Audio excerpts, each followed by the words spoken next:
शुरुआत में हम जॉन विक को एल्डर के गार्ड्स पर अपनी गन की मदद से हमला करते देखते हैं। ये सब वहाँ से बड़ी तेजी से भाग रहे थे, लेकिन जॉन विक उन पर लगातार गोलियों से हमला करते ही जा रहा था। फाइनली जॉन विक उन सबको मार देता है और वो उसी एल्डर के पास आकर अपनी रिंग वापस मांगता है, पर वो एल्डर उसे उसकी रिंग देने के लिए मना कर देता है, जिससे जॉन विक उसे वहीं पर शूट कर देता है। उसके बाद सीन शिफ्ट होता है सीधा न्यूयॉर्क में और वहाँ हमें दिखाया जाता है न्यूयॉर्क कॉन्टिनेंटल होटल। वहाँ पर एक आदमी आकर रिसेप्शन पर होटल के मैनेजर को एक सीक्रेट मैसेज देने का होता है। दरअसल वो आदमी हाई टेबल से होटल के मैनेजर को कोई पैगाम देने के लिए आया था। अब वो शख्स विंस्टन यानी होटल के मैनेजर के सामने एक बहुत बड़ी नेट की गरी रख देता है और उसे कहता है कि तुम्हारे पास सिर्फ एक घंटा है कि तुम इस होटल को खाली कर दो, क्योंकि अब तुम हाई टेबल की तरफ से इस होटल के मैनेजर नहीं हो। जाते जाते वो आदमी उस मैनेजर को ये कहता है कि अब हाई टेबल की कमान मार्कस के हाथ में है और वो तुमसे मिलना चाहता है। अब उसके बाद वो मैनेजर अपने साथी को लेकर मार्कस के आलीशान होटल में चला जाता है। अब वहाँ मार्कस विंस्टन को कहता है कि तुम्हें जॉन विक को मारने के लिए कहा था, लेकिन तुमने हमें धोखा दिया। विंस्टन कहता है कि मैंने तुझे शूट कर ही दिया था, जिसके रिप्लाई में मार्कस कहता है कि अगर ऐसा है तो वो आज हमारे सामने जिंदा होकर हमारे ही आदमियों को क्यों मार रहा है। हम देखते हैं कि जैसे ही वो रेत वाला टैंक खत्म होता है तो मार्कस उस न्यूयॉर्क वाले होटल को बॉम्ब से उड़ा देता है। उसके बाद मार्कस विंस्टन को सजा देने के लिए उसके साथी को गोली से उड़ा देता है।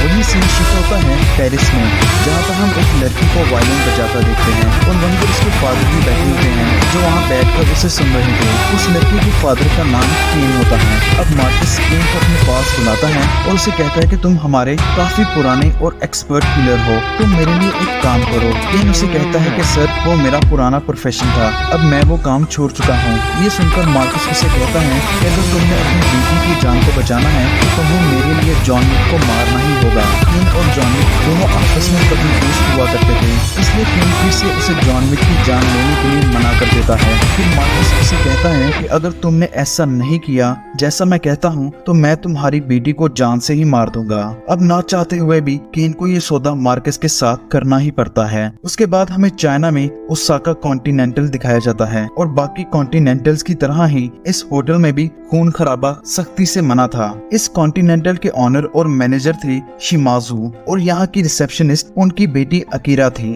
तभी हम देखते हैं कि वहाँ शिमाजू को मिलने के लिए जॉन विक आ जाता है। अब वहाँ जॉन विक को देखकर अकीरा कहती है कि इसे तो पूरा गैंगस्टर माफिया ढूंढ रहा है, ये अगर यहाँ पर आया है तो जरूर माफिया के लोग भी यहाँ पर आएंगे। लेकिन वहाँ शिमांजो कहता है कि मुझे मार्कस के लोगों की फिक्र नहीं है, जॉन विक मेरा दोस्त है और उसकी हेल्प करना मेरा फर्ज है। इतनी ही देर में हम देखते हैं कि रिसेप्शन पर मार्कस के लोग आ जाते हैं। उनमें से एक आदमी शिमांजो को कहता है कि हम यहाँ पर जॉन विक को ढूंढने के लिए आए हैं, क्योंकि हमें पता चला है कि वो यहीं कहीं है। उसकी बात सुनकर शिमांजो कहता है कि अगर आप चाहें तो इस होटल की तलाशी ले सकते हैं, लेकिन इस होटल में बाकी कॉन्टिनेंटल्स की तरह ही हथियार अलाउड नहीं है। वो बंदा शिमांजो की बात नहीं मानता और उन पर हमला करने के लिए तैयार हो जाता है। अब वहाँ पर शिमांजो और मार्कस के लोगों के दरमियान फाइट शुरू हो जाती है। वहाँ उनके दरमियान काफी जबरदस्त झगड़ा होता है। दूसरी तरफ जॉन विक और अकीरा आपस में मिलकर मार्कस के लोगों के साथ फाइट करते हैं। वहाँ हम देखते हैं कि जॉन विक अपनी गन की मदद से उन गैंगस्टर्स को एक एक करके जान से मार देता है। वहाँ जब वो गैंगस्टर्स ये फाइट संभाल नहीं पाते तो केन उन सब की मदद के लिए बाहर आता है। अब केन जो कि दोनों आंखों से अंधा था, वो अपने गैजेट और एबिलिटी से जॉन विक से फाइट करता है। वो आपस में लड़ ही रहे थे कि वहाँ एक और कैरेक्टर की एंट्री होती है। वो शख्स फिलहाल तो जॉन विक की मदद करता है, पर वो पैसों के लिए किसी की भी जान ले सकता था और इस शख्स का नाम इस मूवी में मिस्टर नोबॉडी बताया गया है। जॉन विक किसी तरह लड़ते लड़ते उस बिल्डिंग से बाहर आ जाता है और वहाँ पर मिस्टर नोबॉडी उसे पकड़ लेता है। वो बंदा अगर चाहता तो जॉन विक को उसी टाइम शूट कर सकता था, मगर उसका प्लान ये था कि जब तक उसे मारने की प्राइस काफी ज्यादा ना हो जाए तब तक वो जॉन विक को नहीं मारेगा और इसलिए वो जॉन विक को वहाँ से जाने देता है। यहाँ शिमांजो और अकीरा काफी जख्मी हो चुके थे। वो अपनी जान बचाने के लिए किसी महफूज जगह की तलाश में ही थे। तभी उनके सामने केन आकर शिमांजो से लड़ने लगता है और अपनी इसी लड़ाई में शिमांजो को जान से मार देता है। अपने फादर को मरता देखकर अकीरा काफी गुस्से में आ जाती है और वो केन पर हमला करने ही वाली थी, जिससे केन उसे कहता है कि तुम मुझ पर हमला करने की बजाय बजाय अपना गुस्सा बचा कर रखो और उसे किसी और पर निकालना।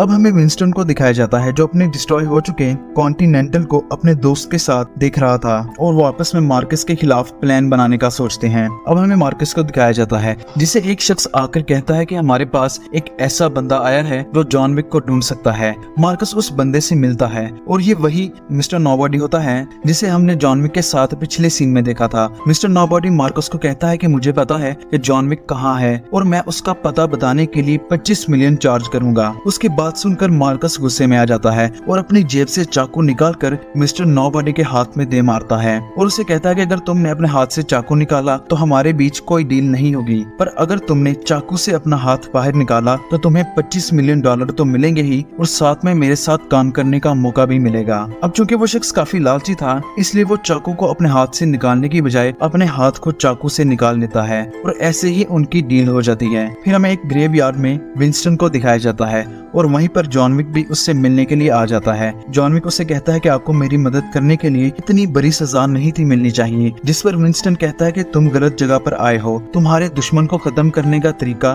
तुम्हें मेरे पास नहीं बल्कि बर्लिन में मिलेगा। तुम्हारे दुश्मन के पास बहुत बड़ी टीम है, तुम अकेले उसका मुकाबला नहीं कर पाओगे। तुम्हें चाहिए कि तुम उससे मुकाबला करने के लिए उसे एक मुकाबले का इन्विटेशन भेजो, जैसे कि हमसे पहले के लोग कोई भी मसला सुलझाने के लिए किया करते थे। और वहाँ विंस्टन ये कहता है कि उस मुकाबले के लिए इन्वाइट करने के लिए तुम्हें किसी खानदान से जुड़ना होगा। लेकिन अब चूंकि जॉन ने अपना घर काफी अरसे पहले छोड़ दिया था इसलिए वो अपनी फैमिली अपने खानदान से जुड़ने के लिए बर्लिन चला जाता है। उसकी स्टेप सिस्टर उसे देखकर काफी गुस्से में आ जाती है और जॉन विक को फांसी देने की कोशिश करती है क्योंकि उसने काफी तबाही मचाकर अपनी फैमिली को काफी खतरों में डाल दिया था। अब वहाँ जॉन विक अपनी स्टेप सिस्टर को बताता है कि मैंने अपने खतरों को कम करने के लिए मार्कस को मुकाबले के लिए इन्वाइट किया है, पर उससे मुकाबला करने के लिए मुझे पहले किसी खानदान या फैमिली से जुड़ना होगा। वो लड़की जॉन विक को कहती है कि अगर तुम हमसे जुड़ना चाहते हो तो तुम्हें हमारे लिए उसे मारना होगा जिसने हमारे फादर को जान से मार दिया था। जिस पर जॉन विक कहता है कि मुझे बस उसका नाम बताओ और वो उस बंदे का नाम किला बताती है।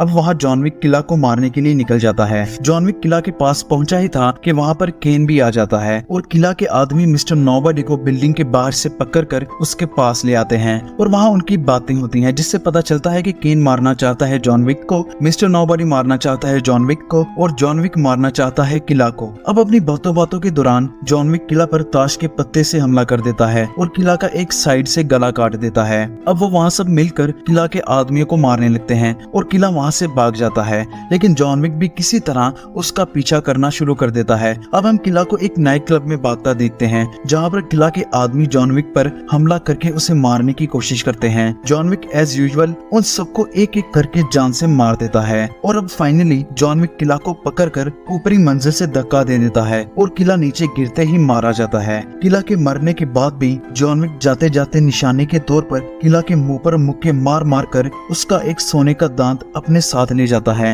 ये दांत अब जॉन विक अपनी स्टेप सिस्टर को दिखाता है जिससे वो लड़की काफी खुश होकर जॉन विक को अपने खानदान में शामिल कर लेती है। अब सीन शिफ्ट होता है विंस्टन पर जो मार्कस के पास जाकर उसे जॉन विक की तरफ मुकाबला करने का इन्विटेशन देता है। मार्कस कहता है कि उसके लिए जॉन विक के पास एक फैमिली या खानदान का होना जरूरी है, जिस पर विंस्टन कहता है कि अब उसके पास एक फैमिली और खानदान भी है और मुकाबले के रूल्स तो तुम जानते ही हो कि दोनों तक लड़ेंगे जब तक उनमें से कोई एक मारा ना जाए। अब मार्कस वहाँ ये कहता है कि जिसने मुकाबले का इन्विटेशन दिया हो वो अगर मारा जाए तो वो भी मारा जाएगा जो इन्विटेशन लेकर आया होगा। मुकाबले के रूल्स तो तुम भी जानते हो।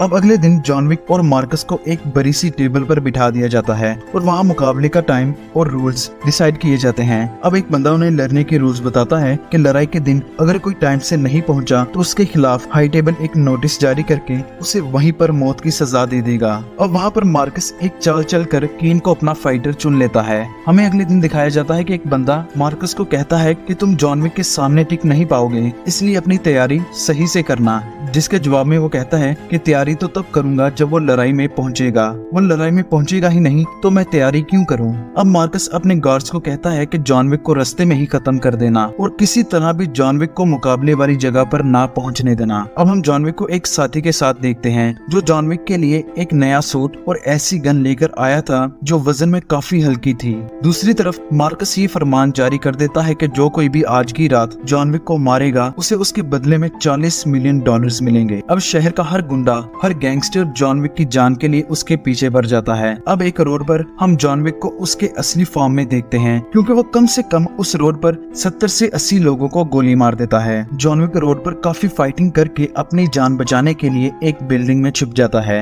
लेकिन वहाँ पर भी जॉन विक को मारने के लिए गैंगस्टर्स आ जाते हैं। अब वहाँ पर हम देखते हैं कि जॉन विक अपनी आग लगाने